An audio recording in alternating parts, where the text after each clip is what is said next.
lira. Evet. Evet abi.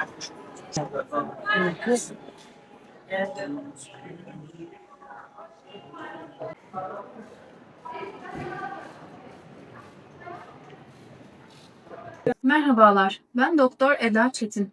Şanlıurfa Mehmet Akif İnan Eğitim Araştırma Hastanesi'nde enfeksiyon hastalıkları uzmanı olarak görev almaktayım. Havaların ısınmasıyla beraber doğada geçirdiğimiz süre artmaktadır. Bu da kene ile temas ihtimalinin artması demektir. Keneler aracılığıyla bizlere bulaşabilecek parazit ve virüslerden korunmak hayat kurtarıcıdır. Kenenin vücudumuzda tutulmasını önlemek için birkaç basit önlem yeterli olacaktır. Birincisi, park ve mesire alanlarında açık renkli kıyafetler tercih etmek, kenenin görünürlüğünü artıracaktır. İkincisi, yine piknik ve mesire alanlarında uzun kollu tişörtler ya da uzun paçalı pantolonlar tercih etmek.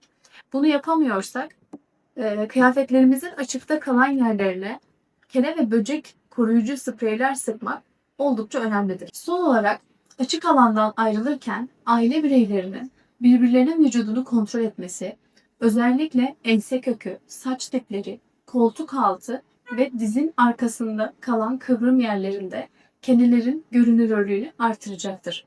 Vücudunuzun herhangi bir yerinde keneye rastlanırsa hiçbir panik yapmadan doğruca acil sağlık hizmetine başvurabilirsiniz. Eğer kene düzgün bir şekilde acilde çıkarılırsa keneyle bulaşabilecek herhangi bir enfeksiyonu da çok yüksek oranda önüne geçmiş oluruz. Sağlıklı günler dilerim.